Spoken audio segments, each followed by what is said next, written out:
13ஆம் அதிகாரம். பின்பு நான் கடற்கரை மணலின் மேல் நின்றேன்.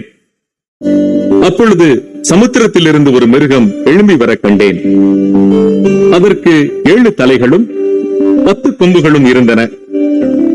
அதன் கொம்புகளின் மேல் 10 முடிகளும் அதன் தலைகளின் மேல் தூஷணமான நாமமும் இருந்தன. நான் கண்ட மிருகம் சிறுத்தையை போலிருந்தது. அதன் கால்கள் கரடியின் கால்களைப் போலவும் அதன் வாய் சிங்கத்தின் வாயைப் போலவும் இருந்தன. வலு சர்ப்பமானது தன் பலத்தையும் தன் சிங்காசனத்தையும் மிகுந்த அதிகாரத்தையும் அதற்கு கொடுத்தது. அதன் தலைகளில் ஒன்று சாவுக்கேதுவாய் காயப்பட்டிருக்க கண்டேன். ஆனாலும் சாவுக்கேதுவான அந்த காயம் சொஸ்தமாக்கப்பட்டது. பூமியில் உள்ள யாவரும் ஆச்சரியத்தோடே அந்த மிருகத்தை பின்பற்றி அந்த மிருகத்திற்கு அப்படிப்பட்ட அதிகாரம் கொடுத்த வலு சர்ப்பத்தை வணங்கினார்கள். அல்லாமலும் மிருகத்திற்கு ஒப்பானவன் யார், அதனோடே யுத்தம் பண்ணத்தக்கவன் யார் என்று சொல்லி மிருகத்தையும் வணங்கினார்கள். பெருமையானவைகளையும் தூஷணங்களையும் பேசும் வாய் அதற்கு கொடுக்கப்பட்டது. அல்லாமலும் 42 மாதம் யுத்தம் பண்ண அதற்கு அதிகாரம் கொடுக்கப்பட்டது. அது தேவனை தூஷிக்கும்படி தன் வாயை திறந்து அவருடைய நாமத்தையும் அவருடைய வாசஸ்தலத்தையும் பரலோகத்தில் வாசமாயிருக்கிறவர்களையும் தூஷித்தது. மேலும் பரிசுத்தவான்களோட யுத்தம் பண்ணி அவர்களை ஜெயிக்கும்படிக்கு அதற்கு அதிகாரம் கொடுக்கப்பட்டதும் அல்லாமல் ஒவ்வொரு கோத்திரத்தின் மேலும் பாஷைக்காரர் மேலும் ஜாதிகள் மேலும் அதற்கு அதிகாரம் கொடுக்கப்பட்டது.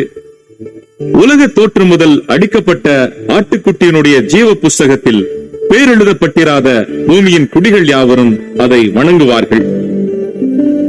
காதுள்ளவனவனோ அவன் கேட்க கடவன். சிறைப்படுத்திக் கொண்டு போகிறவன் சிறைப்பட்டு போவான்.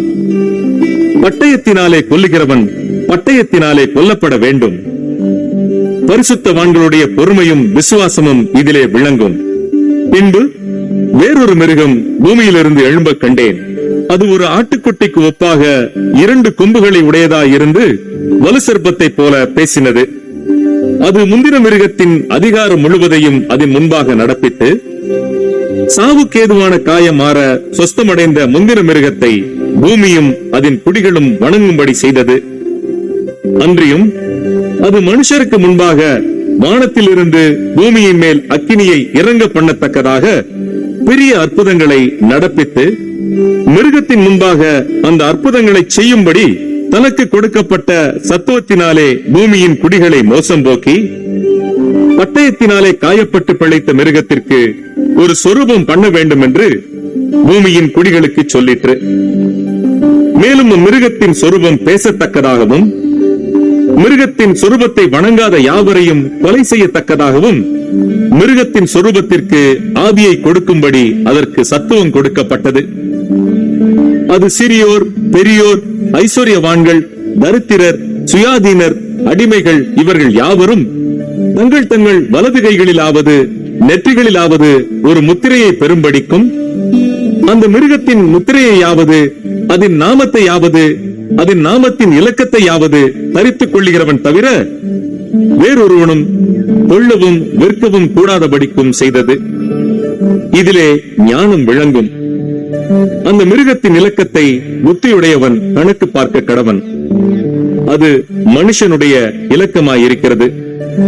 அதனுடைய இலக்கம் 666.